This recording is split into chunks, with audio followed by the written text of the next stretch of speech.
You're tuned into the first newscast devoted to the Highland Lakes area. Local team coverage on Tribune Headline News, bringing you the stories you care about now.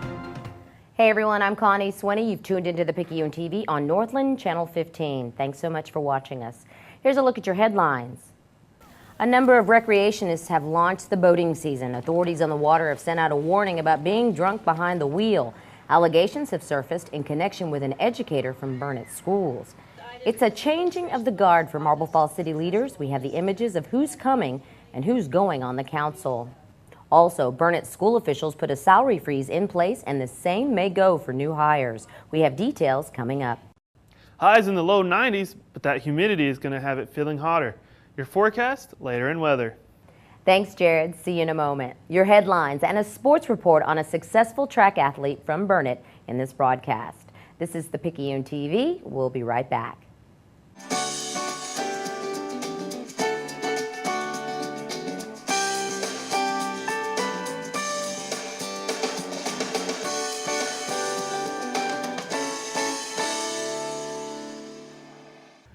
We are established. We are qualified. We are certified. We are knowledgeable.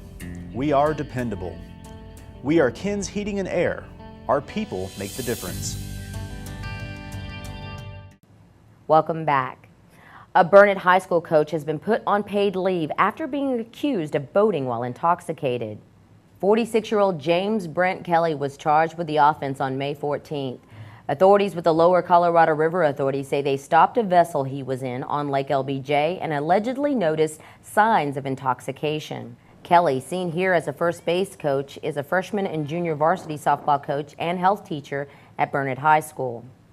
The boating while intoxicated charge is a Class B misdemeanor punishable by up to 180 days in jail and a $2,000 fine.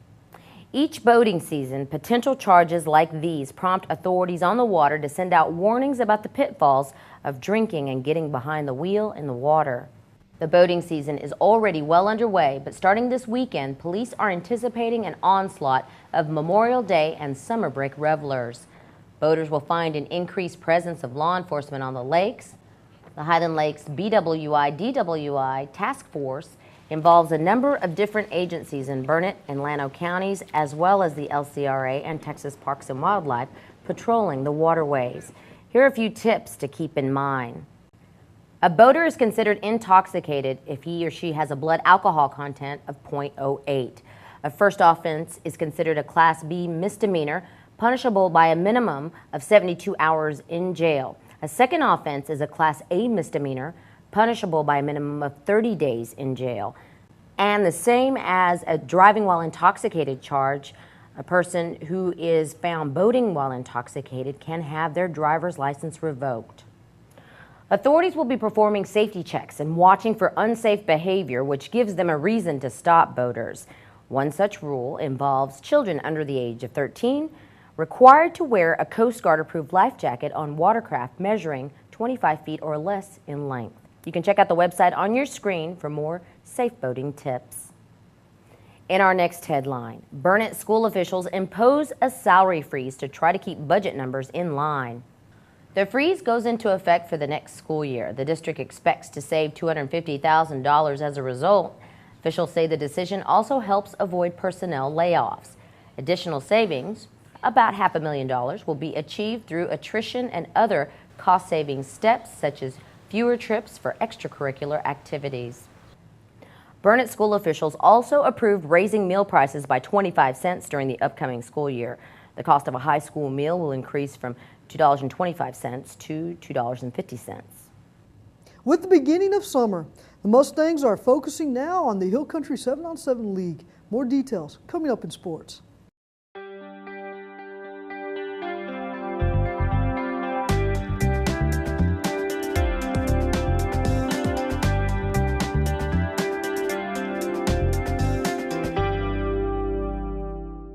Hello everyone.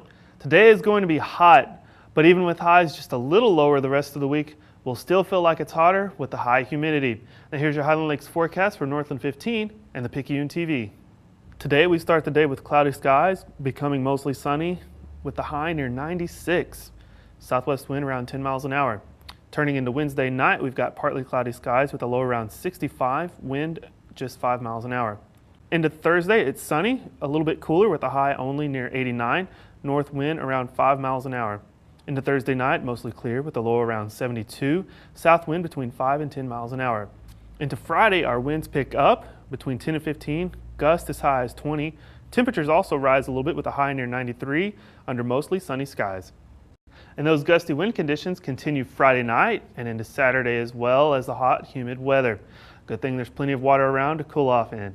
Now that's your Highland Lakes forecast. Stay tuned later in the week for more details on the weekend's outlook. For Northland 15 and the Picayune TV, I'm Jared Fields. Jared, thanks. Let's turn our attention to sports with Jennifer Fierro. Burnet High School senior hurdler Nicholas Young finished 5th at the Class 3A state meet recently. Young finished in 38.66 seconds, breaking his old record of 38.94 seconds that he set earlier this season in the District 25 3A meet. Now, we do have some news that we want to report regarding football, and that's because it's now time to start thinking about the annual Hill Country 7-on-7 League. Remember that several teams from this area make up that league, including the host school, Marble Falls. Here's a little bit more about what the Mustangs are doing throughout the month of June. Questions abound about the Mustang football team entering into the summer of 2011. Who will be the primary ball carrier? Who will be the every down receiver? Who will be the big play threat? One question that's not asked is at quarterback. Zed Warner returns for his 3rd season as the starter, but after spending years learning the tendencies of former teammates Austin Sparks, David Morgan, Ralph Woods, Logan Clark, and Stephen Castillo, Warner will have to use the summer to familiarize himself with the new group.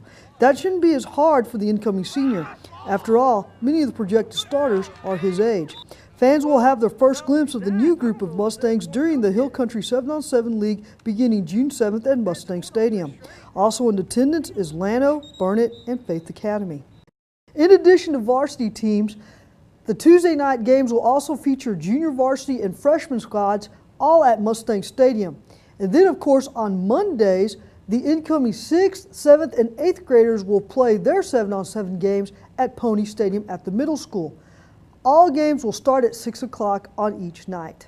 That's it for sports. I'm Jennifer Fierro. Connie, back to you. Thanks so much, Jennifer, for that report. 2 incumbents and 2 fresh faces took their seats on the Marble Falls City Council on Monday. Ryan Nash and Jane Marie Hurst are 2 of the 3 top vote getters after the May 14th election. Incumbent Sharon Pittard also came out victorious. They were sworn in as council members along with incumbent Mayor George Russell. At the meeting, incumbent David Ives, who lost the election, was offered a fond farewell and acknowledgement of his service to the city. Incumbent David Rhodes also failed to regain his seat. The council has scheduled its first budget retreat for June 1st. Those were your headlines. Thanks so much for watching. For the Picayune TV, I'm Connie Swinney.